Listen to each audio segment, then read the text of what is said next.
Op de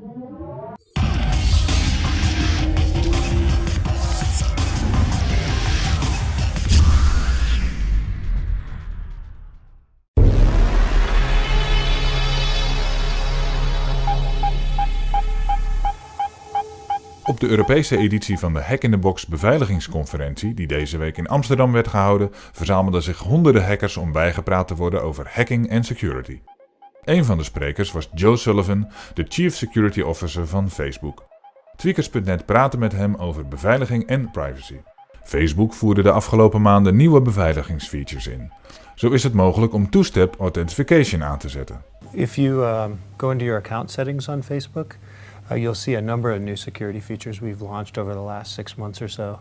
Starting from the top, there's you can turn on HTTPS, which is an option to have a more secure transmission if you're using Wi-Fi, like in a coffee shop or something like that. And then below that, we have 2 different ways that you can get either notification or control over any new login. When I use a new computer to log into Facebook, as of about a few months ago, I would get a email or text message telling me that a new computer had logged in. Now we've layered in another option, which is if you want to set on verification, you can set it up so that you actually get texted a code and no new computer can be used to add it to access your account unless you also have that code. We also have a feature where you can have us text you a one-time password, where if you take your mobile device and you send a text to Facebook 3665 and then request a one-time password, we will send you a password that will work for that one login only.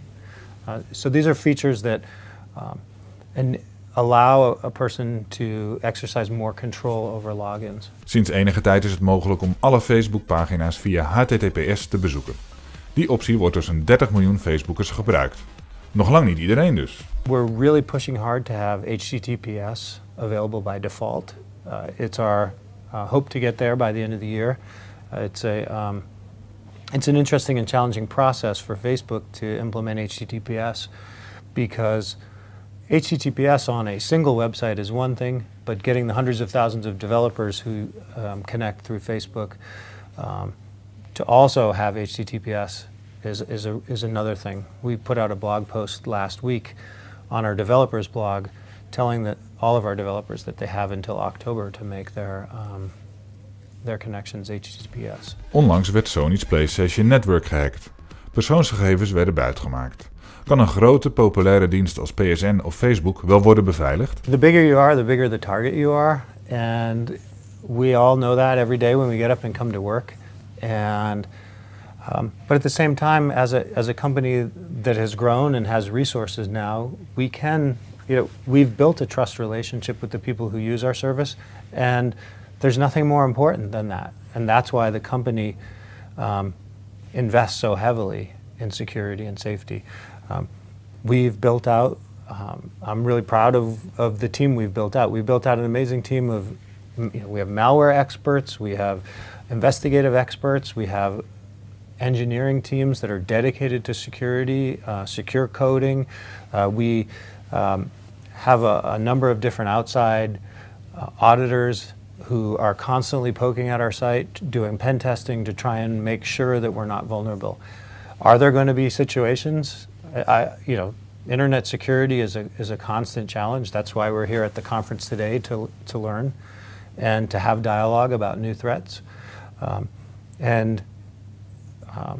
Our hope is that we can keep staying ahead of the curve, that we can keep investing in security and provide a great experience for people.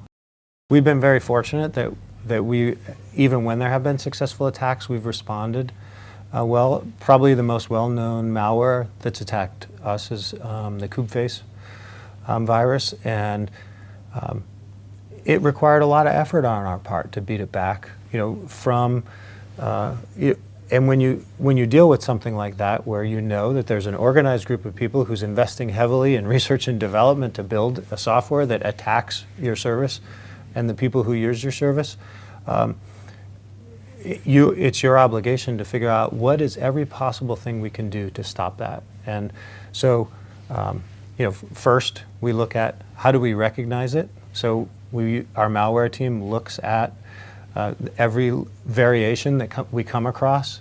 As soon as a new user is compromised and we start to see that type of compromise, we zoom in. We diagnose the signatures. We share those signatures with the AV providers. In particular, we integrated McAfee into the resolution flow. So if you were compromised by KubeFace and you tried to get back on Facebook, we would say, stop, you can't come back on until you clean your computer. And we know that your computer is compromised. And McAfee created a browser-based version of their scan. So you don't have to download anything, you can do a scan. And through testing, they showed that if we got a signature of a new variant, we could give it to them and they would have it in that roadblock within 24 hours. So by making sure that we had those flows built on our site, the relationship with the AV vendor, we were able to very quickly respond to the different attacks.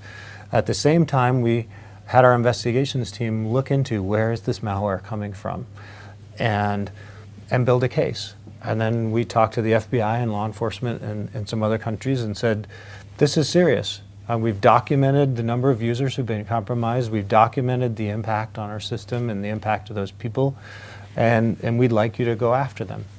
And at the same time, then we also reached out to the security research community and started sharing, hey, here's the latest variant that we've seen. What are you seeing? We worked with Microsoft and a bunch of other companies on some technical takedowns so that the command and control centers could get knocked out completely. And as a result of trying to, we saw a big threat and we tried to respond from as many different angles as we could. And for now, that threat's gone away. And we don't know, which attack vector on our side was the one that made the difference for now, but we've learned that we have to build out our capabilities in each of those areas. In a typical case like that, like KubeFace, we actually don't have to share account details of the people who are compromised. We might share like the user IDs or something like that, but we don't have to turn over my profile to law enforcement. We've heard loudly from the people who use Facebook that we should be very strict in our sharing of their information. So our privacy policy explains and basically that we don't share your information with law enforcement unless we're compelled through legal process. In a situation where people have been a victim, we'll typically reach out to them and see, do you want to make a victim statement or something like that? But we won't turn over a bunch of user private information. And so the types of cases that we turn to law enforcement are typically not ones that would involve exposure of private information.